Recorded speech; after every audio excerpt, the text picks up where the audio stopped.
दुनिया का नया सुपर पावर बनने के लिए भारत क्या कर रहा है? नमस्कार, मैं हूं नितिन और आप देख रहे हैं भारत शक्ति, जहां हम सिर्फ खबरें नहीं बल्कि दुनिया के बदलते पावर गेम को समझते हैं। आज की इस वीडियो में हम जानेंगे भारत आखिर ऐसा क्या कर रहा है जिसकी वजह से दुनिया उसे आने वाला सुपर पावर मानने लगी है।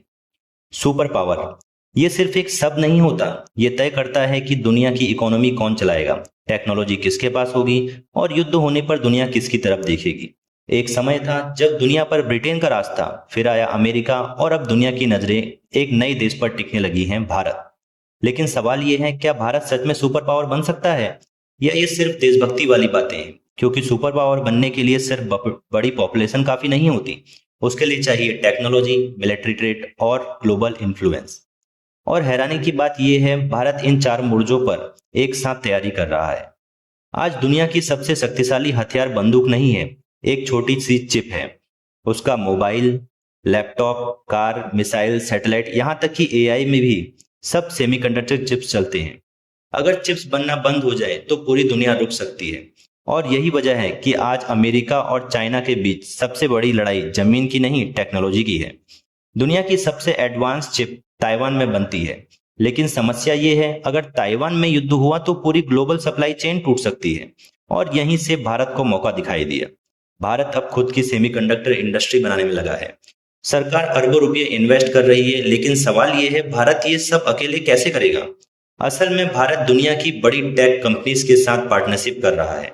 गुजरात में टाटा ग्रुप और ताइवान की कंपनीज के साथ मिलकर सेमीकंडक्टर फैक्ट्रीज, प्लांट्स बनाए जा रहे हैं।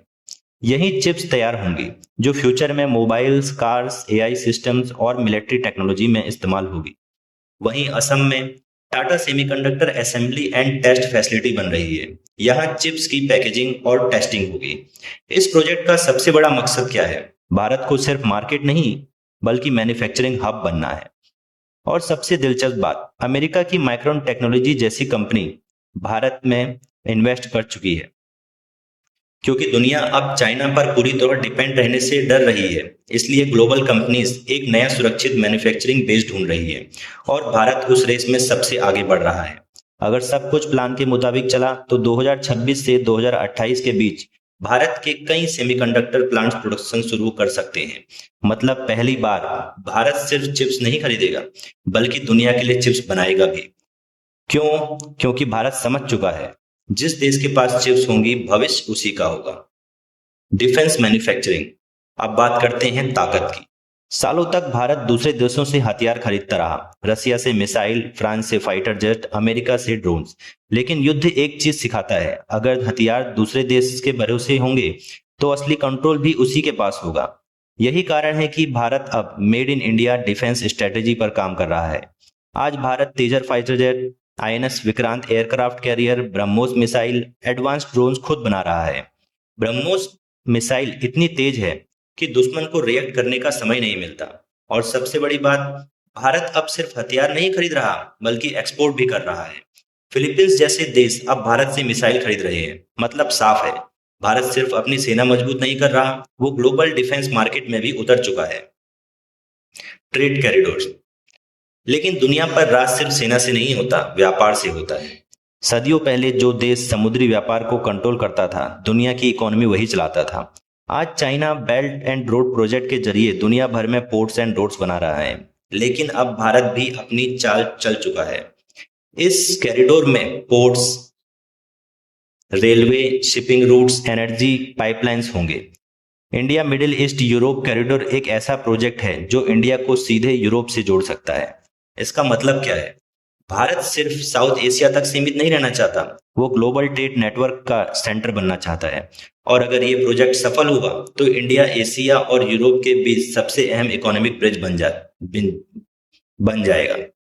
लेकिन भारत की सबसे डेंजरस ताकत ना मिसाइल है ना शिप। भारत की सबसे बड़ी ताकत है डिजिटल इंफ्रास्ट्रक्चर।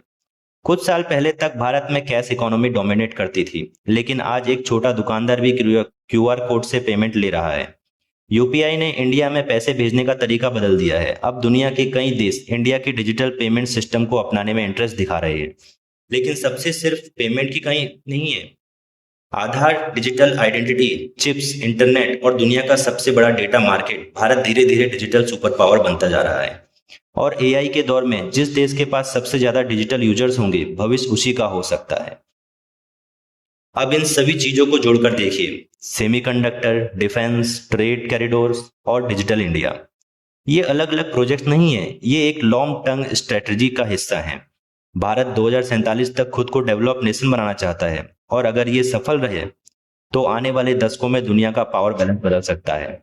कभी दुनिया भारत को सिर्फ एक गरीब देश समझती थी, लेकिन अब वही भारत टेक्नोलॉजी बना रहा है, वेपन एक्सपोर्ट कर रहा है, डिजिटल सिस्टम चला रहा है और ग्लोबल ट्रेड रूट्स तैयार कर रहा है।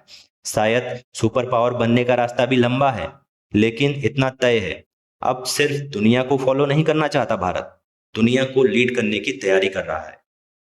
और शायद इतिहास की सबसे बड़ी पावर शिफ्ट हमारी आंखों के सामने हो रही है।